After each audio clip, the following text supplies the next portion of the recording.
Hai semuanya, perkenalkan, aku Arif Hidayat Harahap dengan NRP 5015251002. Pada video kali ini kita akan membahas dua studi kasus pelanggaran tata ruang yang terjadi di Indonesia dalam beberapa waktu terakhir. Yang pertama yaitu pelanggaran tata ruang dan GSB oleh Migacuan Ahmad Yani Kota Banjarmasin, dan yang kedua yaitu pendirian bangunan Migacuan tanpa izin yang terjadi di Kota Bogor. Pembahasan ini akan sangat menarik, so enjoy this video. Kasus pelanggaran tata ruang pertama terjadi di Kota Banjarmasin, tepatnya di Jalan Ahmad Yani nomor 8. Di lokasi ini berdiri sebuah outlet mie gacoan yang mengundang polemik dalam beberapa waktu terakhir. Kasus pembangunan dan operasional gerai mie gacoan di Jalan Ahmad Yani Kota Banjarmasin bermula pada bulan Mei hingga Juli, yang dimana pengelola mie gacoan tersebut mulai membangun secara masif. Akan tetapi, hingga bangunan hampir rampung, pihak manajemen terbukti belum mengantongi beberapa dokumen penting. Yang pertama, dokumen persetujuan kesesuaian kegiatan pemanfaatan ruang atau PKKPR. Lalu dokumen kedua, yaitu persetujuan bangunan gedung atau PBG. Lalu yang ketiga, izin jembatan gedung atau JBG. Lalu yang keempat, SLF atau sertifikat layak fungsi. Selain itu, pembangunan outlet mie gacoan ini juga melanggar garis sempadan bangunan atau GSB yang berlaku di wilayah tersebut, yang seharusnya 15 meter dari bahu jalan malah berjarak sekitar 10 meter dari bahu jalan. Pemerintah mulai menindaklanjuti kasus ini dengan memberikan surat teguran atau SP1 pada bulan Juli 2025.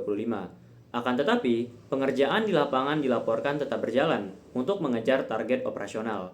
Kemudian, pada bulan Agustus hingga September, meskipun proses administrasi belum tuntas, gerai mie gacoan tersebut mulai nekat beroperasi secara komersial, yang membuat Dinas PUPR menaikkan status kasus ini menjadi teguran kedua karena belum adanya pemenuhan kewajiban kelaikan bangunan.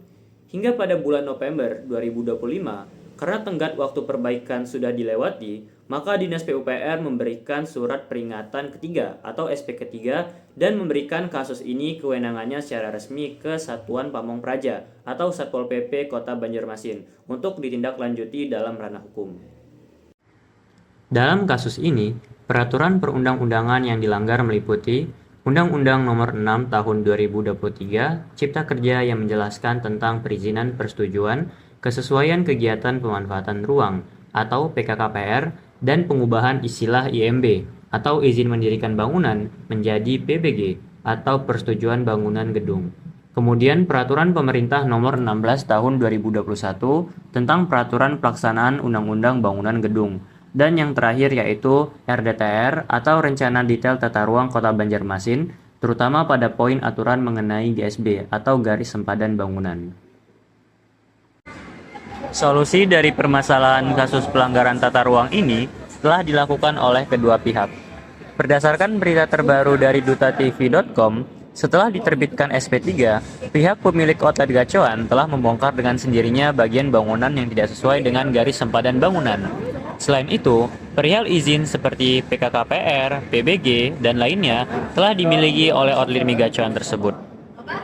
Kasus pelanggaran tata ruang yang kedua dilakukan oleh brand bisnis yang sama tetapi di lokasi yang berbeda, yaitu di Kota Bogor. Kasus pelanggaran mie gacoan NP Sidik berupa tidak dimilikinya PBG atau persetujuan bangunan gedung, akan tetapi outlet mie gacoan tersebut tetap beroperasi seperti biasa. Sebelumnya Dinas PUPR Kota Bogor telah mengajukan surat peringatan 1 atau SP1, akan tetapi pihak mie gacoan tidak mempedulikan teguran tersebut. Menanggapi respon seperti itu, akhirnya pihak PUPR mengalihkan kewenangan ke Satpol PP Kota Bogor untuk ditertibkan. Pada 7 Juni 2024, Satpol PP melayangkan SP1 kepada pihak mie gacoan, dan setelah itu dari pihak mereka mengajukan laporan bahwa mereka telah mempunyai nomor induk berusaha atau NIB, surat pernyataan kesanggupan pengelolaan dan pemantauan lingkungan hidup atau SPPL, analisa dampak lalu lintas atau ANDALALIM dari Dinas Provinsi Jawa Barat. Akan tetapi, untuk PBG sendiri yang seharusnya esensial belum mereka pegang. Setelah itu, SP2 diajukan oleh Satpol PP Kota Bogor. Tidak lama setelah ajuan tersebut, mereka menunjukkan telah mengurus PBG dan tinggal menunggu proses penerbitan.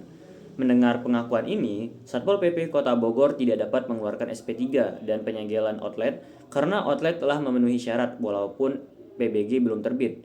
Sehingga, jika mengacu ke Peraturan Wali Kota atau Perwali Kota Bogor Nomor 2 Tahun 2019 tentang kebijakan pengawasan atas penyelenggaraan pemerintahan daerah Kota Bogor tahun 2019, outlet ini hanya akan didenda maksimal sebesar 10% dari luas bangunan.